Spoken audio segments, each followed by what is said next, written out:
gehouden is in Horst natuurlijk.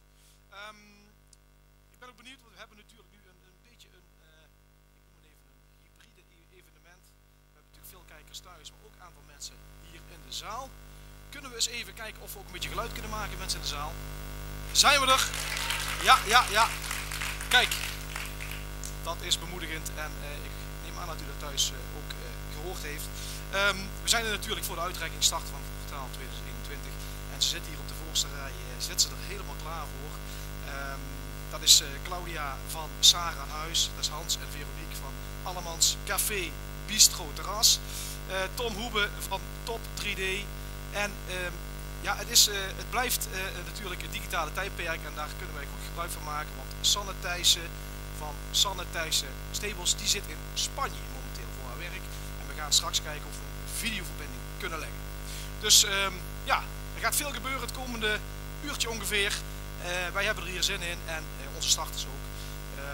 En ik wil graag aftrappen, het is in Horst en de Maas. En ik wil graag vragen of wethouder Rudy Tegels naar voren wil komen alsjeblieft. Ja, dat mag geklapt worden, jazeker. Dag Rudy. Ja. Hij staat aan denk ik. Kijk, top. Hoe is het? Ja, mij is het goed, top? Ja, toch? In een mooie gasthoes. Ja. Rudy, ja, starten van het jaar verkiezing. Waarom is dat belangrijk? Omdat we als gemeente Horst samen met de vereniging waardering uit moeten spreken voor mensen die de stap zetten om te starten. We beseffen ons allemaal dat ondernemers heel erg nodig hebben. Mensen ook de stap durven te zetten om te starten. Dat te proberen. En dat zoals meer steeds jaren te starten. Ja, bedacht. Ja.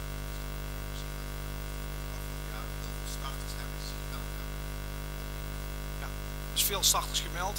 Je noemde het woord economie. Hoe gaat het met de economie in Horst en ook verder uit? Daar weet je natuurlijk ook wel het een en ander van. In het algemeenheid gaat het hartstikke goed. Corona zie je wel verschillen tussen de bedrijven, maar in zijn algemeenheid vaak meer economische situatie. Er zijn natuurlijk steunmaatregelen geweest in de coronatijd om de ondernemers die het moeilijk hadden ook te helpen. Maar daarnaast zie je dat ook bedrijven hartstikke goed jaar hebben gehad. En dat er ook voldoende plannen zijn voor de toekomst met de uitbreiding, nieuwe vestiging. Dus in zijn algemeenheid gaat het hartstikke goed met de economie hier in Noord-Limburg. Een regio met veel reuring hier, hè? In positieve zin. Ja, zeker. Ja, onze gemeente natuurlijk heel graag aan. Ja. Zometeen ga je natuurlijk de zaal in en als een van de mensen uit het publiek kijken naar wat hier gaat gebeuren. Hoe moeten ze jouw stem gaan winnen? De starters. Waar ga je op letten? Passie. Dat is belangrijk. Passie van binnenuit. Dat mensen met plezier vertellen waar ze mee bezig zijn en dat ook gepassioneerd doen. Dus de eerlijke, oprechte verhalen van binnenuit. Gedreven mensen. En ik hoop ook dat mensen ook tips hebben naar anderen. Want dat is ook belangrijk. Hè? Dat we vooral ook laten zien hoe leuk het is om te starten met een onderneming. Ja. En het is ook mooi om te zien dat de start van vorig jaar Geert hier is.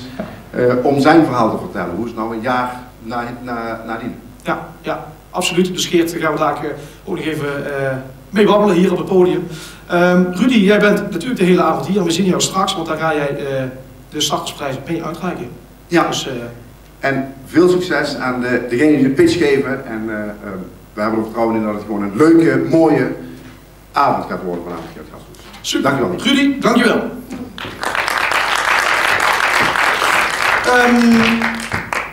Zometeen gaat het beginnen, in ieder geval voor de starters. Ze gaan zich presenteren en er kan straks gestemd worden door de mensen in de zaal, maar ook natuurlijk de mensen thuis. En daarvoor ziet u straks een link, komt op het scherm, dus dat komt helemaal goed, die ga ik nader toelichten.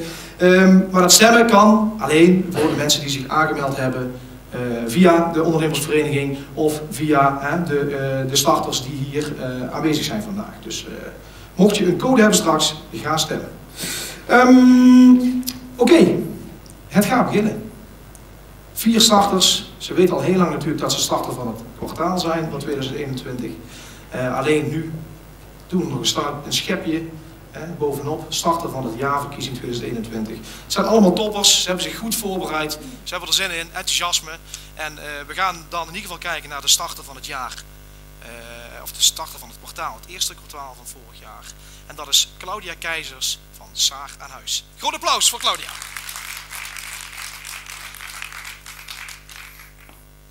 Alsjeblieft. Claudia, hoe is het? Beetje zenuwachtig. Beetje gespannen, Wel. maar wel zin erin. Zeker. Goed zo. Ik ga graag het verhaal. Super. Ik wens je heel veel succes. Hoe ziet u graag uw oude dag? Deze vraag is een essentiële vraag. Mijn werkdagen draaien namelijk het antwoord op deze vraag. Want het is natuurlijk niet vanzelfsprekend om in je eigen vertrouwde, liefdevolle omgeving oud te worden. Soms is daar gewoon wat hulp bij nodig. Mensen krijgen vaak op oudere leeftijd te maken met dementie, met Parkinson, Alzheimer. Familie, vrienden, buren schieten vaak te hulp en worden daardoor onbewust mantelzorger. Een mantelzorger ben je naast je eigen leven. De meeste mantelzorgers hebben ook een gezin waarvoor gezorgd moet worden. Maar de vraag gaat veel verder. Er zijn natuurlijk ook jonge gezinnen waarvan de vader of de moeder wegvalt. Deze mensen komen in een hele andere situatie terecht. Want hoe gaat zo'n gezin dan verder? Kinderen moeten naar school. De overgebleven ouder moet natuurlijk zorgen voor het gezin. Moet het gezin draaiende houden, maar moet ook werken. Wie doet de boodschappen? Ga zo maar door. En dit zijn twee voorbeelden die dagelijks voorkomen in onze praktijk, waar extra hulp zeer wenselijk is. Dan moet u sowieso ook nog denken aan al die mensen, eenzame mensen, die geen netwerk hebben. Mensen die moeten revalideren naar een hersenletsel.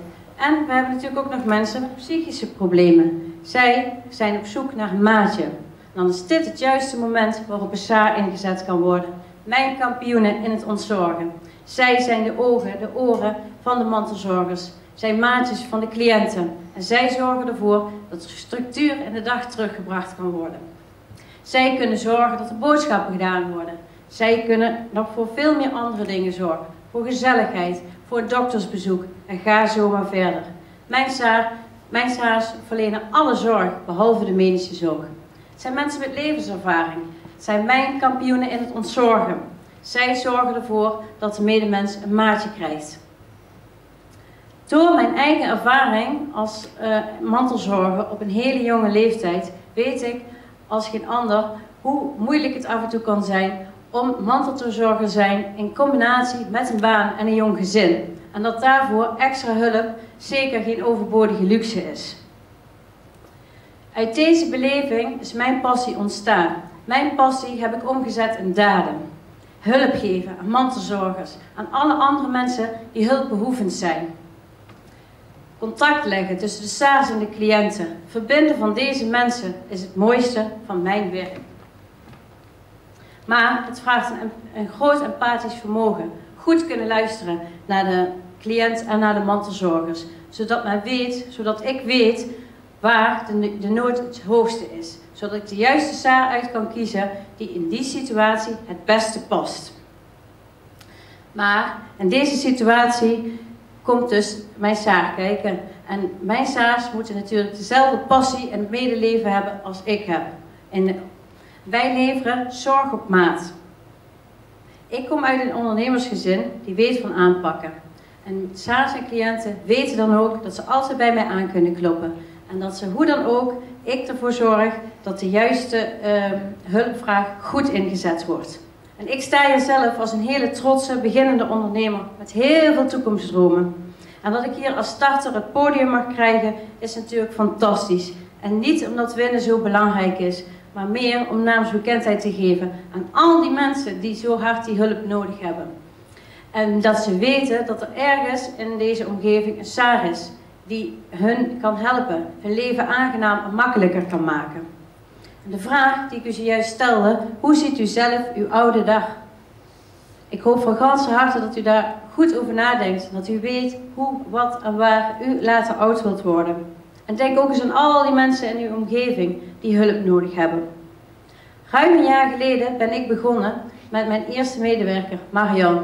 Maar nu, meer dan een jaar verder, heb ik een groot team van SAAR's. Meer dan 60 mensen die zich dagelijks inzetten voor allemaal hulpbehoevende mensen. Maar starten van het kwartaal worden was voor mij natuurlijk de slagroom op de taart. Maar de kers op de taart is natuurlijk toch echt starter van het jaar worden. En waarom? Zodat al mijn top, en niet alleen voor mij, maar ook voor mijn toppers. Zodat wij met z'n allen nog veel meer hulpvragen kunnen beantwoorden. Ik ben Claudia Keizers van Sarah van Huis Stemmenfonds. Dankjewel. Applaus!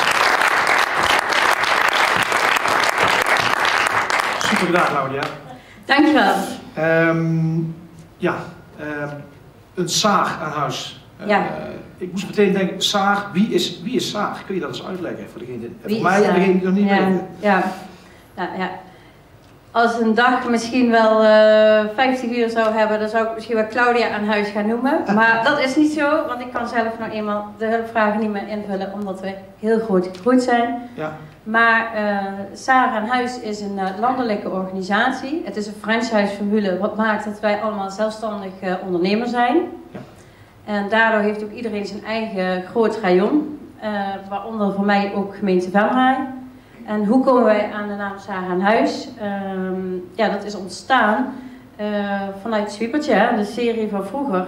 Supertje had een Saartje en die deed het huishouden en noem het allemaal maar op. In dit geval doen wij niet meer het huishouden, maar veel meer als dat. Maar daar komt het wel vandaan, ja. Ja, zeer zeker. En inmiddels wel een landelijk netwerk, dus Sarah aan Huis is overal bekend. Ja. En maar wat je zei, je bent begonnen met eerste medewerk Stichting Marianne. Ja. En inmiddels een hele grote club. Hoe voelt dat? Ben je andere dingen al gaan doen? Hoe voelt dat als ondernemer? Ja, fantastisch natuurlijk. Ik ben heel trots op mijn team. 60 dames en ook mannen overigens. Doordat er zoveel aanwas is gekomen van nieuwe mensen voor mij, dus Saars en Brammen zoals wij ze noemen, kan ik natuurlijk ook heel veel diverse hulpvragen inzetten. Ja. Deze mensen iedere Saar heeft zijn eigen specialisme, dus het zijn allemaal zorgspecialisten in de breedste zin van het woord. Ja. Waardoor ik dus gewoon heel breed inzetbaar ben, dat probeer ik ook aan te geven. Dus, ja. Dat is het mooie van Sarah aan Huis, laagdrempelig en gewoon heel toegankelijk. Ja. Korte en lange opdrachten, dus het is een heel fijn, mooi iets. Ja. Laatste vraag. Ik had het nog niet formeel, maar natuurlijk het winnen van, dat gaf je ook aan, de startertitel, het starter van het jaar is de kers op de taart. Zeker. Maar er zit natuurlijk ook een mooie geldbedrag aan vast. Ja. En een jaarlidmaatschap van Business Vision Venray, ik moet het goed zeggen natuurlijk. Maar dat geldbedrag voor die €1500, als je gaat winnen, waar ga je dat aan besteden? Dat ga ik uiteraard investeren in mijn SAAS, in mijn Brammen en in mijn SAAS. Dan gaan we even kijken waar de behoefte bij deze mensen ligt. En dan ga ik hun zeker belonen. Hun zijn toch mijn toppers. Wij doen het samen, ja zeker. Ja. Die ervoor zorgen dat er toch bij dit stukje mooie hulpvraag, dat beantwoord wordt. Ja. Dankjewel Claudia. Dankjewel. Groot applaus voor Claudia Saar aan Huis.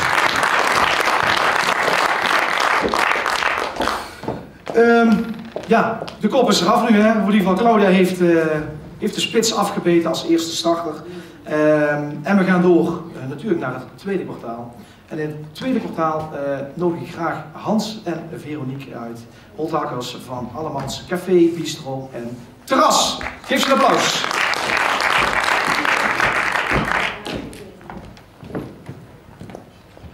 Dag samen. Hoe is het? Wat is het gevoel? Lekker. Goed. Lekker, zin erin? Ja, we zijn erin. Goed zo, heel belangrijk. Dan geef ik jullie het podium en dan zeg ik, zet hem op. Dankjewel. Dankjewel. Goedenavond. Mag ik jullie metnemen terug in de tijd? Ik als 15-jarig manneke, met een tierdoek over mijn schouder, dan begon in de afvalskeuken bij de Bogaert in Gijsteren. Ik had een droom en een droom begon in die keuken. De afgelopen 35 jaar heb ik veel in die keukens gewerkt, van binnen en gezien. En verder maar ook erbuiten. Maar ik bleef altijd dromen van mijn eigen keuken. In 2020 werd ik aangebracht. Groot feest zou je zeggen. Maar helaas, de coronacrisis sloeg keihard in. De horeca had het loodzwaar. En net op dat moment kwam de kans voorbij om een eigen stamkroeg in Oostrum te beginnen. Maar daarvoor moesten we wel ons huis verkopen. En de huurderspartners zeggen, je kost wel niet wissing, jong. Maar ik zag het helemaal voor me. Mijn eigen keuken, onze eigen zaak. En ik zei tegen Veronique, dit is een tijd, we gaan ervoor. Hans had het altijd al over zijn eigen droom, zijn eigen zaak te beginnen. Dus ik stond meteen volledig achter hem. Door een reorganisatie op mijn werk kwam ik, toen we de zaak over hadden genomen, op straat te staan. Maar daardoor werd Hans zijn droom onze droom. Verbinden, dat was het belangrijkste voor ons. Verbinden van mensen, jong en oud. Daarom moesten wij flink verbouwen. We maakten een bistro in het oude zaaltje. En gaven het café een grondige opknapbeurt. Oma moet zich thuis voelen, maar ook de kleinzoon. Van de kalfswang tot een satéetje met friet. Vriendengroepen en verenigingen. Het dorpsgevoel in het klein bij ons. Het gaat om beleving. Maar mensen zich thuis voelen. En dat kan ik hier op het podium wel vertellen. Maar dat kunnen jullie vooral even met eigen ogen zien.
Nou, zo voel ik me een stuk beter op mijn gemak.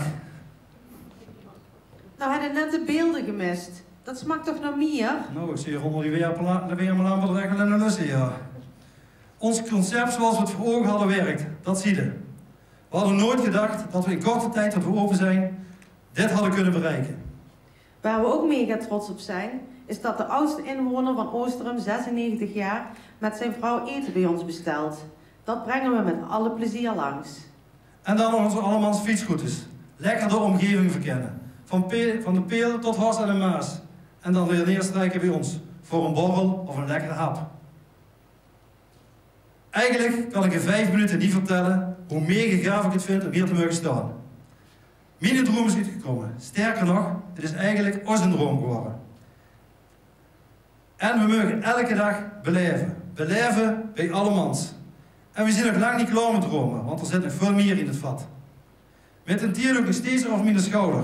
Net als toen ik nog zo'n klein manneke was. Wat wij de afgelopen 2 jaar hebben geleerd.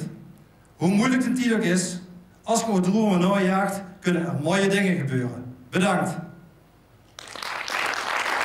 Applaus voor Hans en Veronique van Allemans Café, Bistro en Terras, moet ik erbij zeggen. Ja. Niet vergeten. Dankjewel. Ja, dit is de man is een natuurlijke habitat, hè? In de keuken. Ja, lekker. Heerlijk. Ja. Zo liever als hier. Ja. Maar Hans, jij bent een echte horecatijger, mag ik het zo even noemen. Ja, vanaf 15 al, ja. Vanaf de 15e. En ja, voor Veronique is het toch even, was dat iets anders, hè? Veronique, hoe dat is dat heel wat gelopen? anders. Dus Ja, ik kom uit de tuinbouw. Altijd hard werken. Met komkommers. Ja, ik heb ook veredeling gedaan. Enorm leuk, ook een enorme uitdaging. Alleen, ja, toen kwam het moment door reorganisatie en ja, toen werd er gezegd van misschien kun je dan bij Hans de zaak in. Ja. Waar ik in het begin van dacht, nou dat weet ik ook niet. Ja, en nou sta ik vol trots hier op het podium als eigenares met mijn man. Ja, super toch? Ja, is Hoe kijk. valt het, Hans? Ze doen het goed, ja, moet ik zeggen. Ja? Heel tevreden. We zagen elkaar niet zoveel, maar tegenwoordig zien we elkaar iedere dag. En Goed zo. in het begin dacht ik, werkt dat wel, maar ik moet zeggen, het gaat lekker. Dat is fijn om te horen. Ja, natuurlijk ook, hè, er zit daar ook een geldprijs aan vast, hè, mocht jullie winnen. Maar waar gaat dat geld aan naartoe? Wat is de volgende investering die gedaan hebt? Ja, we zijn toch op, ondanks de coronacrisis hebben we eigenlijk een hele mooie zomer gedraaid. We zijn eigenlijk nog niet één keer normaal open geweest. Toch zijn we verder gaan investeren in het terras. Gisteren hebben ze toevallig beton gestort. 10 maart komt er een overkapping aan, die gaan we dichtmaken en die gaan we inrichten in de stijl die allemans is. Dus ja, ook omdat de vraag gewoon zo groot is al, dus zijn we al bezig met de volgende plannen. Heel Oostrom weet jullie te brengen, hè? En omgeving. Ja, zelfs Horst en ja, alles. Kijk, super. Fijn om te horen. Geef ze een groot applaus. Hans en Veronique van het Allemans Café. Dank u wel.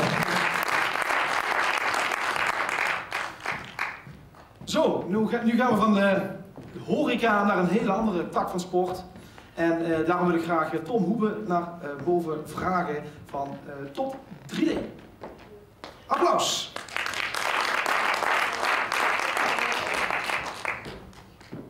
Dag Tom. Goedenavond. Kijk, je hebt een headset, hè, dat werkt wel makkelijker. Hoe is het? Hoe voel je je? Goed. Heb je er zin in? Gezonde spanning. Gezonde spanning. Daar ben ik klaar voor. En de lach heb ik gezegd. Ja, altijd. Dat is heel belangrijk. Ja. Ja goed, jij gaat je verhaal vertellen over alles wat jij bedacht hebt en waar je mee bezig bent. Dus ik wens je heel veel succes, Tom. Ja, dankjewel. Nou, in ieder geval, ontzettend leuk dat jullie er vanavond allemaal zijn. Ik vind het hartstikke fijn dat ik via deze weg mijn bedrijf Top 3D mag promoten en presenteren aan jullie.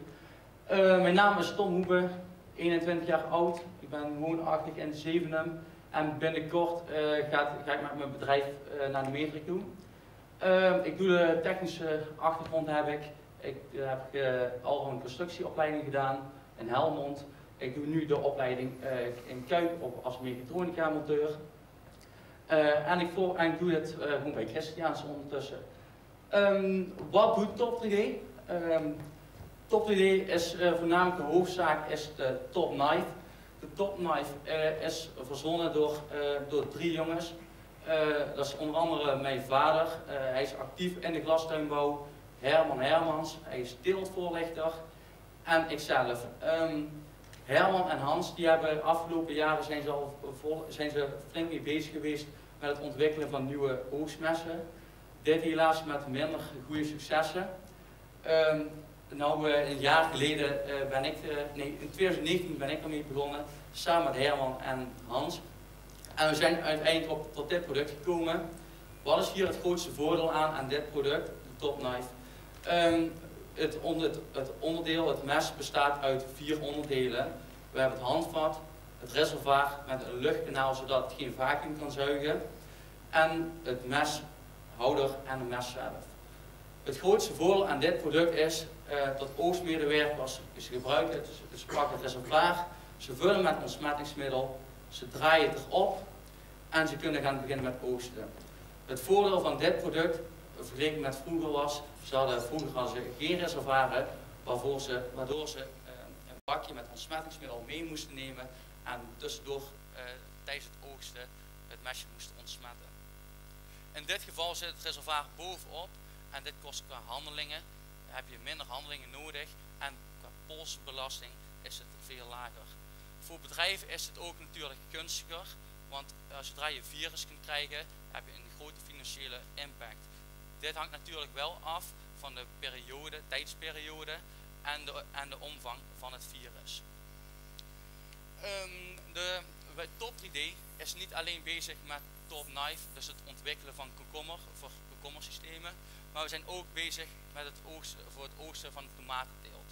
Zo zijn ze in de tomatenteelt bezig met tomatenscharen en hiervoor hebben we een toeltje eigenlijk bedacht die we op de huidige tomatenschaar kunnen zetten, zodat het schaar ook, net zoals bij de komkommerteelt, altijd ontsmet blijft. Even kijken, ook is Top 3D niet alleen bezig met het ontwikkelen binnen producten voor de glastuinbouw, maar zijn we ook bezig met nieuwe technieken. Zo is laatst een klant bij mij langs geweest en die zegt: Tom, luister, we hebben een robot van Fanu en we willen een nieuwe gripper hebben zodat deze andere producten kan pakken.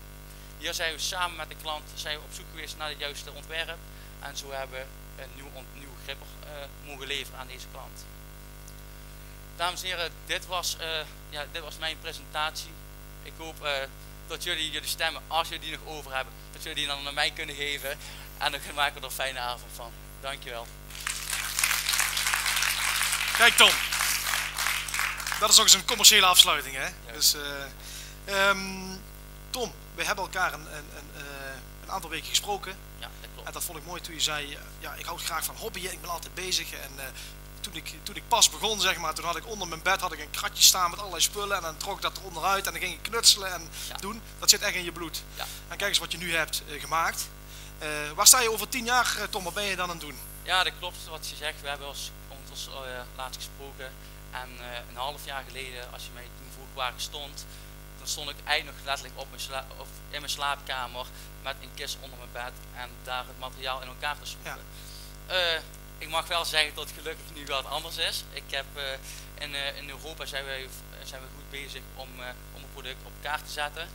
En ik hoop, ja, we gaan nou daar verhuizen met het bedrijf en ik hoop, ik weet zeker dat het goed gaat uitpakken. En er is in deze periode veel vraag naar, er is veel virus binnen de glastuinbouw en we hopen zo andere klanten en tuinders te helpen met het product. Dus alle komkommers worden straks gesneden met een topknife, dat is de bedoeling. Onthoud het maar goed. Ja, dat doe ik zeker. Als jij straks gaat winnen en ook dat geldbedrag in ontvangst mag nemen, wat ga je daarmee doen? Ja, ik doe nou voornamelijk veel printen en printen, dat verandert heel veel in techniek. Er komen steeds veel nieuwe processen aan en om bij te kunnen blijven moet je ook mee willen gaan in de techniek, in de tijd. Ja. En dat is wel een van de grootste punten waar ik dan eventueel mijn budget aan wil vrijstellen. Super. Ja. Dankjewel en geef hem nog een groot applaus. Tom Hoebe van Topknife. Ja. Sorry, had ik net over het mes. Oké, dat was de start van het derde kwartaal. En ja, maar komt vanzelf het vierde kwartaal. En ik zie haar al zitten en ik kijk naar een scherm en de mensen in de zaal zien haar niet. Het gaat om Sanne Thijssen. Sanne, kun je mij horen? Ik kan jou horen. En wij kunnen jou horen. Kijk, dat werkt. Waarschijnlijk zien de kijkers thuis, moet ik even kijken naar de techniek, zien zij Sanne straks? Kan dat geregeld worden? Ja, komt goed, komt goed. Zie ik dus. Sanne, jij zit in, waar zit jij? Je mag het zelf vertellen. Ja, het is Spanje in Derde La Frontera. Ik ben daar met 11 paarden. Ja, het is gewoon puur werk. Ik ben nog op wedstrijd, internationaal concours. Dus dat... Kijk, dat is niet altijd makkelijk om even op en neer te komen. Hè? Dus nee. Fijn dat dit in ieder geval lukt. Fijn dat je hier bij bent. Ja. We hebben de presentatie zo meteen klaarstaan. En ik wens je heel veel succes, Sanne, en ik kom zo bij je terug. Sanne Thijssen. Ik ga ook met mijn presentatie erbij pakken. Dat is wel handiger. Ja, misschien kennen jullie mij al, misschien niet. Bij deze, ik ben Sanne Thijssen. Mijn stal heet Sanne Thijssen Stables. Ik ben 23 jaar oud en woon in Zevenum en ben in augustus mijn eigen onderneming begonnen. Ik hou me in principe bezig met het opleiden en trainen van paarden. Overigens komt daar natuurlijk ook in- en verkoop van paarden bij kijken. Ja, en het belangrijkste van alles is het uitbrengen op wedstrijd van springpaarden. Nou, ik ben deze onderneming begonnen uiteindelijk om mijn eigen bedrijf te kunnen runnen. Dat doe ik natuurlijk ook al, maar uiteindelijk is mijn ultieme doel om echt, ja, misschien is het te groot dromerig, maar het ultieme doel is echt een keer mijn eigen bedrijf te bouwen. Nou, ja, ik heb enorm veel plezier aan het opleiden van jonge paarden. Ik vind het gewoon enorm mooi om te zien hoe snel zo'n paard leert in de jonge jaren. Het is eigenlijk te vergelijken ja, met kinderen, die leren gewoon ontzettend snel. Maar uiteindelijk heb ik ook een beetje een topsportershart natuurlijk. En zou ik ook graag topsport willen doen. Dus ik probeer eigenlijk een combinatie van beide te doen. En dat lukt tot nu toe redelijk goed, denk ik. Zo probeer ik eigenlijk een beetje jonge paarden te zoeken. Eventueel te kopen. om ze vervolgens op te leiden natuurlijk. Uiteindelijk hoger niveau hopelijk mee te kunnen doen. En dan is natuurlijk de beslissing, verkoop ik ze of probeer ik ze aan te houden om topsport mee te doen. Maar goed, uiteindelijk moeten de rekeningen ook betaald worden. Dus dat is best wel een uitdaging om zo maar te zeggen, om daar een middenweg in te vinden. Het liefst hou je alles aan natuurlijk, maar uiteindelijk zal er ook wat verdiend moeten worden. Ook hou ik me bezig met het zoeken van paarden voor klanten. Dat is van amateurpaard tot topsportpaard. Ook kunnen mensen bij me terecht om paarden te sturen om in training te nemen. Zo voor als tijdelijk om vervolgens zeg maar de juiste klanten voor te zoeken. Maar ook voor opleiding en eventueel topsport mee te doen. Als bijvoorbeeld een gepassioneerd paardenhart zeg maar verlangt naar sport, maar zelf daar niet talenten, de faciliteiten voor heeft, dan kunnen ze natuurlijk een paard brengen om dat ik uiteindelijk topsport mee kan doen met hun paard, zeg maar. Nou, ik hou me eigenlijk sinds de start van mijn eigen onderneming heb ik ook wel het een en ander geïnvesteerd. Zo heb ik op het moment dus al 3 eigen paarden. Ook heb ik 3 paarden voor de helft. Dat betekent dat ik hem dus eigenlijk samen heb met andere mensen. Ik denk dat dit ook erg belangrijk is voor socialisatie, contacten onderhouden. Gewoon openstellen voor nieuwe dingen. En je weet nooit wat dit soort mensen later ook te bieden hebben aan eventueel paarden die ze al hebben om eventueel te brengen. Ook moet ik zeggen dat ik afgelopen periode al behoorlijk wat hoogtepunten gehad heb. Om even wat op te noemen is dat in dit geval Rotterdam geweest. Ik won de grote prijs van Rotterdam. Ook kwam al snel genoeg Oklebeek erachteraan. De grote prijs van Oklebeek. Dit was eigenlijk allebei op het allerhoogste niveau. Tweede plaats in de grote prijs van Valkenswaard, ook in Nederland. En eigenlijk wat ik nog veruit het mooiste vond, omdat dat eigenlijk in teamverband was het winnen van de landenwedstrijd in Barcelona. Dat was het finale eigenlijk. Daarom zou ik jullie graag eventjes mee willen nemen in een klein kijkje, even een kleine terugblik van de landenwedstrijd in Barcelona.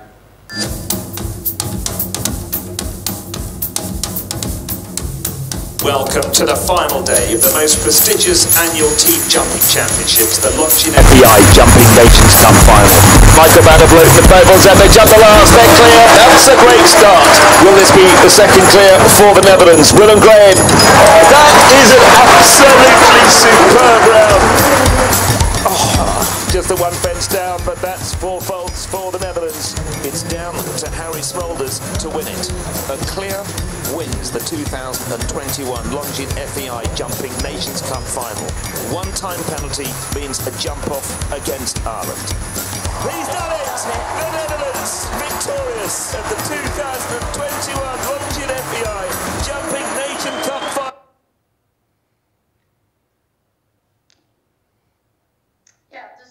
Dat was even een kleine terugblik op de landenwedstrijdfinale van Barcelona. Ja, dat is eigenlijk gewoon echt waar je het allemaal voor doet. Eigenlijk, dat gevoel, dat is eigenlijk onbeschrijfelijk om eerlijk te zijn. Nou, dus eventjes nog terug te komen op het bedrijf, om zo maar te zeggen. Het grootste gedeelte van de tijd ben ik aan het werk op het bedrijf van mijn ouders. Daar train ik mijn eigen paarden, maar ook de paarden die ik natuurlijk in training heb van anderen. Om jullie eventjes een beeld te kunnen geven van hoe het er eigenlijk een beetje allemaal uitziet, heb ik even een klein filmpje voor jullie gemaakt. En ik zou jullie graag mee willen nemen in een kleine rondleiding.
per deel te vertellen wat het eigenlijk is. Maar ik denk dat het wel redelijk vanzelf wijst. Ja, nou goed, ik hoop dat ik jullie daarmee dus een kleine rondleiding heb kunnen geven. En daarbij zijn we ook aan het einde van mijn presentatie. Ik hoop dat ik jullie dus een beeld heb kunnen geven over mijn werkzaamheden, mijn onderneming en vooral mijn plannen. En bij deze wil ik dus jullie van harte danken. En ik hoop jullie volgende keer weer te zien voor eventuele samenwerking. Wie weet. Super. Een applaus voor Sanne Thijssen van Sanne Thijssen Stables. Dankjewel Sanne voor deze mooie rondleiding. Kijk in jouw leven en jouw dagelijkse activiteiten eigenlijk. Sanne, jij zit nu in Spanje. Dan denken wij natuurlijk meteen aan zon, zee en strand. Maar wat doe jij eigenlijk in Spanje? Kun je dat kort vertellen? Ja, op het strand denk ik. Nee, geintje. Nee, natuurlijk niet. Ik heb 11 paarden bij. Even voor een beetje beeld te geven. Elk paard heeft zo voor mij qua training een 45 minuten tot een uur werk nodig per dag. Dus ja, reken maar uit. Ja. Dus ik ben wel echt van 's morgens tot 's avonds laat aan het werk. Dus vandaar dat het ook moeilijk was om op en neer te vliegen. Overigens waren er niet echt geschikte vluchten. Ook vlak voor de uitzending was ik klaar met rijden. Dus vandaar dat het allemaal op deze manier moet. Maar ik ben blij dat het zo kan. Je bent erbij en je bent erbij, je hebt je verhaal kunnen doen. Dus dat is allemaal goed overgekomen hier. Ik denk ook bij de mensen thuis. Je noemde net een investering. Ik heb een aantal investeringen gedaan, waaronder ook een aantal halve paarden. Ik moest even schrikken, want ik dacht van, wat moet ik me nou weer voorstellen? Maar dat is wel duidelijk natuurlijk. Als je straks wellicht wint en ook natuurlijk die geldprijs wint, wat ga je daarmee doen, Sanne? Ja, investeren natuurlijk. Ja. Nee, goed. Natuurlijk graag investeren in weer nieuwe paden. Oké, natuurlijk komen er allemaal dingen bij kijken als stro, hooi, voer. Ze moeten natuurlijk van alles hebben, vervoer. Ja. Dus ik moet eerlijk zeggen, het zou echt mooi zijn om zoiets te winnen.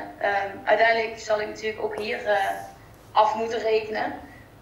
Ik heb hier 5 eigen paarden bij. Een beetje een omschrijving te geven, of een beetje een beeld te geven wat het kost.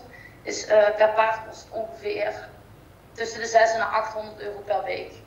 Dus dat telt dan flink op. Het zou een fijne bijkomstigheid zijn als we de prijs in ontvangst zouden mogen nemen. Ja, we gaan het zo zien. We gaan zo naar de stemming. Dus Sanne, blijf aangehaakt, blijf het volgen. Maar ik wil je nu hartelijk bedanken voor jouw inbreng. Sanne Thijssen. Ja, jullie ook. Top, tot zo. Oké, nou, alle 4 de kwartalen zijn voorbij gekomen. Alle 4 de starters hebben zich kunnen presenteren aan deze zaal en natuurlijk aan de mensen thuis. De stemlijnen gaan langzaamaan open, of ze staan al open. Ze staan al open, hoor ik. Ik wil kort even toelichten hoe het in zijn werk gaat. Degenen die een code hebben ontvangen, ik zie al wat mobieltjes in de zaal bewegen, dus dat gaat goed komen. Degenen die een code hebben ontvangen kunnen naar startervanhetjaar.ikstem.nu. Daar kun je je stem uitbrengen aan de starter waarvan jij vindt dat die starter van het jaar, de titel starter van het jaar verdient. Dus ga naar die website, daar kun je in ieder geval aan de slag. In de tussentijd wil ik graag nog eventjes kort terugblikken naar vorig jaar. En dat wil ik doen met de winnaar van vorig jaar, starter van het jaar. En dat is Geert Razing van Hendricks Razing Aardbeien. Kom over.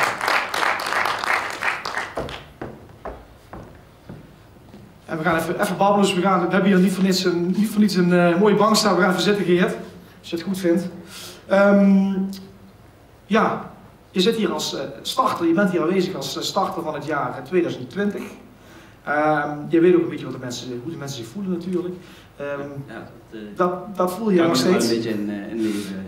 En uiteindelijk is er natuurlijk weer een jaar, we zijn weer een jaar verder. Het is ook weer niet te vaak een coronajaar geweest. We zijn er hopelijk vergoed vanaf.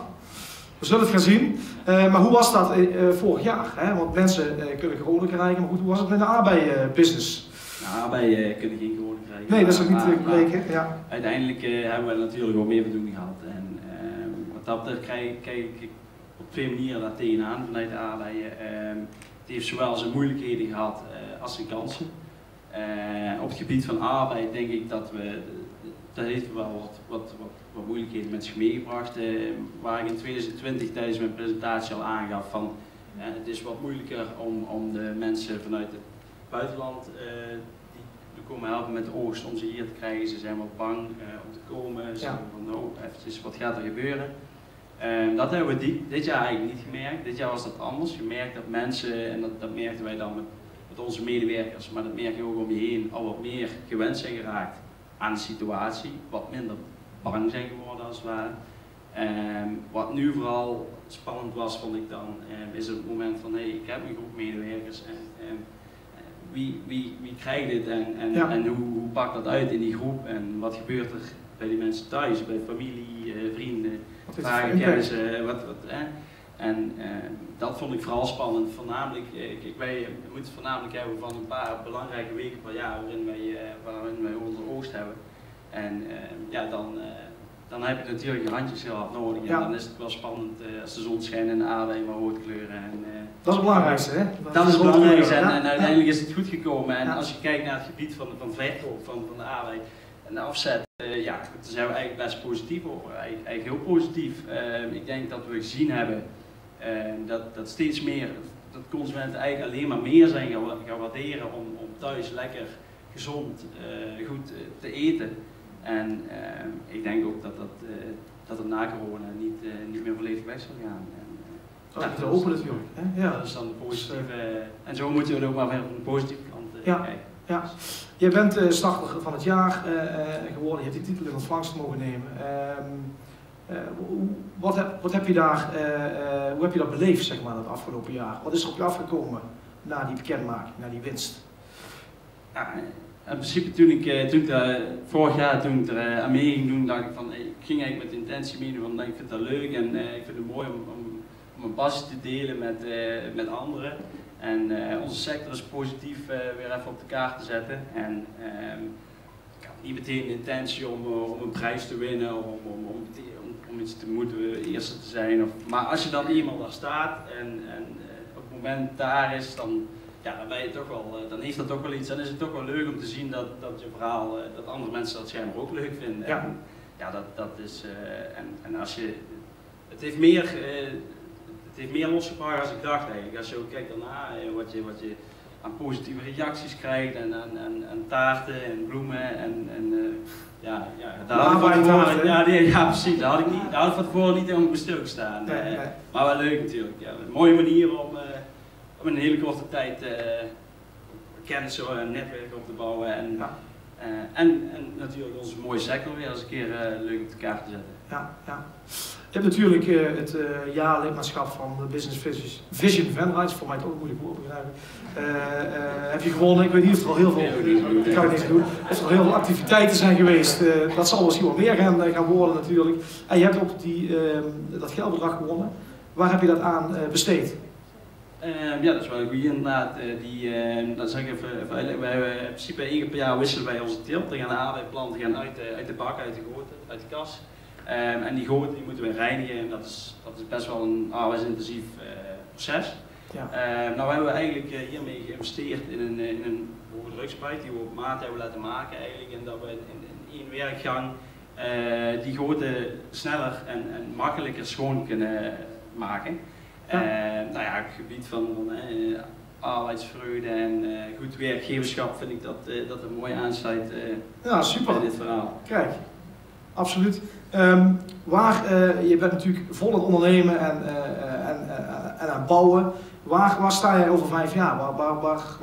Wat ben je dan aan het doen? Zit je nog steeds in de aardbeienkas? Sta ik nog steeds ergens tussen die aardbeien? Ja. Te lachen? Ja, zelfs natuurlijk. Ja. Kijk, in principe is wat dat betreft mijn visie vanuit toen en die lijn, die lijn is wel iets verder gevorderd als het ware, maar het dingetje is eigenlijk nog Nog steeds hetzelfde. Ik hoop over een paar jaar het bedrijf volledig over te kunnen nemen van mijn compagnon Rob Connie. En vanuit daar weer verder te kunnen bouwen en kijken naar andere mogelijkheden, kansen die zich voordoen. En ja goed, dat kan op verschillende gebieden zijn. Dat kan op het gebied zijn van schaalvergroting, maar ook op het gebied van duurzaamheid. Denk hierbij aan het energievraagstuk, de biologische gewasbeschermingen, robotisering, rassenontwikkeling. Ja. Wat dat betreft ligt er nog zat. Nog jarenlang plezier in de kas. Geert, leuk om dit even te horen. En dat je vol in de energie zit, ook natuurlijk in je werk. Vorig jaar, ik was er ook bij natuurlijk hoor. En toen sloot jij af met credo of één zin. En dan wil ik graag vragen of je dat met me af wil sluiten. Ja, dat is goed. Eet meer aardbeien. Geert Razing, dankjewel. Super. Mooi te horen, Geert, hoe jij vol aan het ondernemen bent, zoals gezegd. En ik hoop dat ook de starter, die sowieso alle starters natuurlijk, dat die vol energie in de energie blijven. En dat natuurlijk volgend jaar de winnaar hier weer op het podium zien.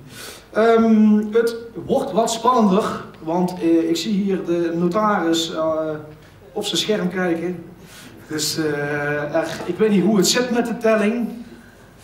Dames, wordt spannend. Ja. In de tussentijd ga ik toch vragen en ik wil eigenlijk iets vertellen wat ik eigenlijk al in het begin had willen zeggen. Nou, die starter van het jaarverkiezing, dat is een initiatief van een aantal partijen. Ik ga even spieken dat ik ze niet vergeet. Dat is de gemeente Venray, dat is de gemeente Horst, dat is het Venrays ondernemersplatform, dat is Rabobank Noord-Limburg, Business Vision Venray en ondernemersvereniging O2. Zij ondersteunen het feit dat we hier starters hebben in deze regio en willen ze een podium geven en zorgen dat ze tot groei en bloei komen. En omdat ditmaal is het in Horst, maar de volgend jaar is het weer in Venray. En daar wil ik vragen of zowel wethouder Rudy Tegels als wethouder Jan Jenskes van Venray het podium moet komen. Geef ze een applaus.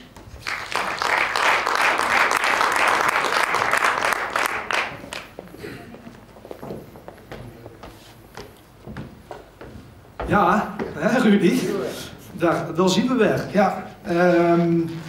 Ja, Rudy, om met jou te beginnen. Jij was in het begin natuurlijk ook op het podium. Nu hebben we die starters mee mogen maken. Wat heb jij ervaren? Wat ik ervaren heb is dat het 4 totaal verschillende bedrijven zijn. En totaal verschillende ondernemers. En dat toont, als ik dan denk, ook de diversiteit aan waar we mee te maken hebben hier in deze regio. Je ziet de zorg met Claudia. Je ziet de horeca, wat goed tot ontwikkeling komt. De glastuinbouw via Tom en dan ook de sport. En ook mooi dat ondernemers starten in de tak van sport waar ze in actief zijn. Dus ik vind dat we vanavond hebben laten zien, samen met de ondernemers, hoe breed het aanbod aan ondernemers is wat we hier in onze regio hebben. En ik denk dat we daar ontzettend trots op mogen zijn. Ja. Trots vanuit, natuurlijk vanuit de hele regio, vanuit Horst en de Maas, maar ik denk ook trots vanuit Venray. Jan, hoe heb jij die diversiteit gezien? Nou, die diversiteit die hebben we ook geografisch gezien. Hè. We hadden 2 ondernemers uit de gemeente Venray en 2 uit Horst en de Maas. Daar hebben we als commissie niet zo naar gekeken van het moeten echt 2 en 2 zijn. We hebben echt gekeken van wie willen wij tot starten van het kwartaal maken. Er waren vele inzendingen. Het was ook voor de jury af en toe best moeilijk om eruit te komen wat dat betreft. Ik heb de eerste 2 keren niet meegemaakt. Daar heeft mijn collega Jan Lonen is daarbij betrokken geweest. Fijn dat hij er vanavond ook is. Ja. En dat wij vanavond eigenlijk de apotheose van dit hele verhaal hebben. En ik heb eigenlijk wel heel erg zitten te genieten. En genieten omdat ik, Rudy zei het straks bij het begin eigenlijk al, ik wil vanavond graag passie zien. Nou, die heb ik wel zeker gezien.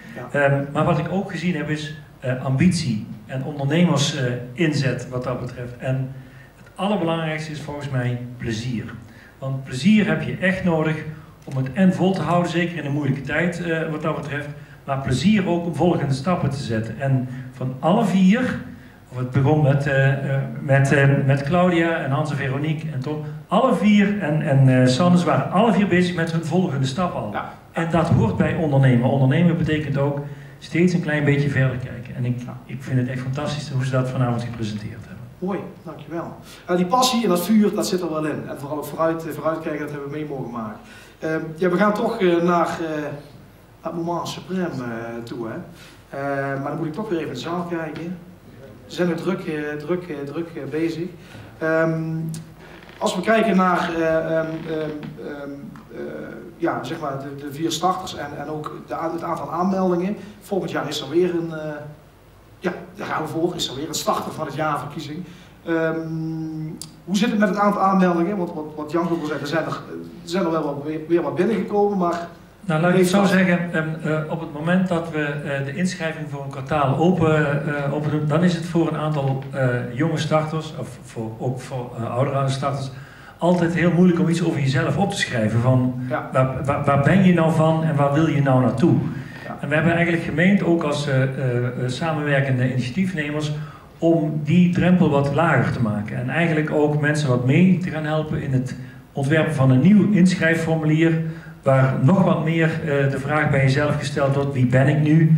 Wat wil ik nu? En wat is er nodig? En natuurlijk is het fijn als je kunt zeggen: ik ben begonnen, maar dat is maar het begin. Het gaat er eigenlijk om van: wat zijn je volgende stappen? Ja. En ik denk dat is vanavond ook al een keer gezegd, dit is een voorbeeld ook van leren van en met elkaar. En zo proberen we in Noord-Limburg, in de gezondste regio, eigenlijk allerlei initiatieven van de grond te krijgen.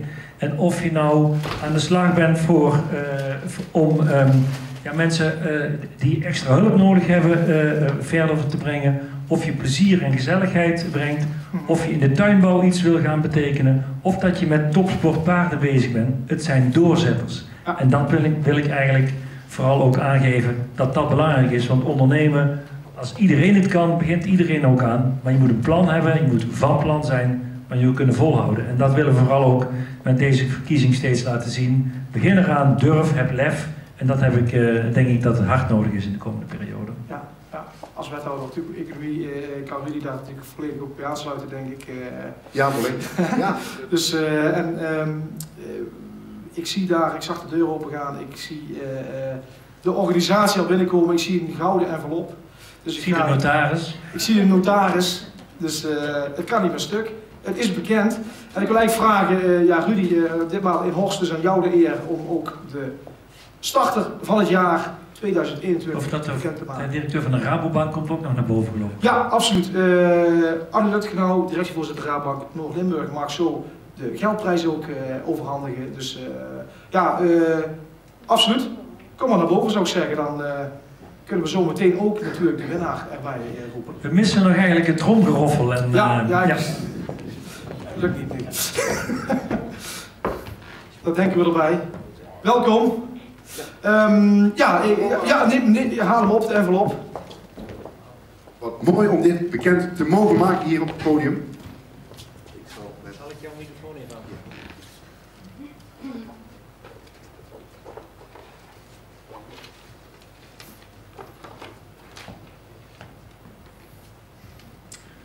De winnaar van de starter van het jaar over het jaar 2021 is geworden Claudia Keizers, Saar aan huis. Applaus! Kijk. Dankjewel. De cadeaus die komen dan naar boven toe, denk ik. Ja, dankjewel. Claudia Keizers, Saar aan huis. Winnaar, starter van het jaar 2021. Nog een keer een groot applaus.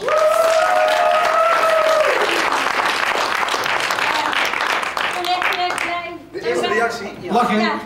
Ja. Oh, ja. Super, blij gezicht. Blij, dankbaar, trots op al mijn toppers, op mezelf en ja, helemaal gelukkig. Ja, nooit verwacht, maar helemaal blij. Ja, mooi om dat te horen. Mooi om te horen. Ja. Presentatie met passie en ik denk ook dat uit jouw presentatie bleek hoe hard je gegroeid bent en hoe goed het plan wat je bedacht hebt ook in elkaar zit, Claudia.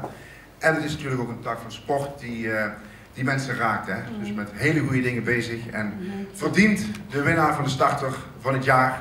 En uiteraard horen er een aantal prijzen bij. Laten we beginnen met een jaar gratis lidmaatschap van Business Vision Venray. Niek, in één keer goed, super. Die check geef ik je met plezier. Overhandig je die, alsjeblieft. Dankjewel. Adi, dat geldbedrag. Mooi. Ja. Super gefeliciteerd, Thijs. Hartstikke goed, Thijs. Dankjewel. Steed het goed en namens de organisatoren dit mooie geldbedrag voor jou. Dus dankjewel. Alsjeblieft. Dus, Kijk eens.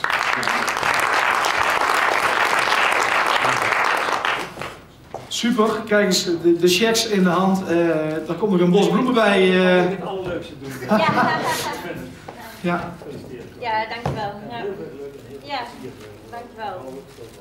Ja, dankjewel. Ja. Geef zo Rikke een heel groot applaus. Claudia, kijk eens, saaf aan huis. Claudia, ik wil je nog een paar kleine vragen stellen. Je hebt de handen natuurlijk helemaal vol, maar je hebt geen microfoon. Even kijken, een microfoontje. Ja, zeker, dat komt goed. Ja. Nou, oh kijk, super. Ja, de zenuwen zijn eraf. Zeker. De lach is er. Hoe voel je je? Ja, hartstikke gelukkig, dankbaar, maar zeker ook om deze prijs te winnen. Dat is natuurlijk ook een compliment voor mijn SA's, voor de cliënten die het vertrouwen in mij hebben gehad en die mij zo groot hebben gemaakt. Ik moet er bijna van huilen, van blijdschap, gewoon met trots. Ja. Fijn, super. Ja. Geniet er enorm van. Ga ik zeker delen met het team. Ja, dat doe ik zeker. Daar gaat deze prijs naartoe, daar ga ik in investeren, en, zodat we alleen nog maar beter kunnen worden. Ja. Van harte gefeliciteerd. Dankjewel. Dankjewel. Oké, ja, het programma zit erop.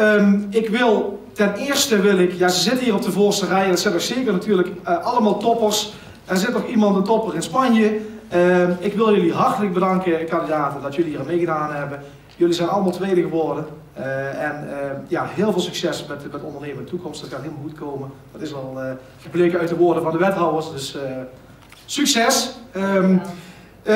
Verder, even belangrijk om nog te vermelden, kijk even die camera, de kijkers thuis op tv. Fijn dat jullie erbij waren. We hadden een mooi publiek hier binnen, maar volgend jaar in Venray hopelijk weer met honderden mensen. Daar gaan we voor. En ik wil de organisatie bedanken die dit mogelijk heeft gemaakt. En natuurlijk ook de organisaties die achter dit evenement staan. Dankjewel. En ik hoop dat we iedereen weer volgend jaar zien. Starten van het jaar 2022. Tot ziens.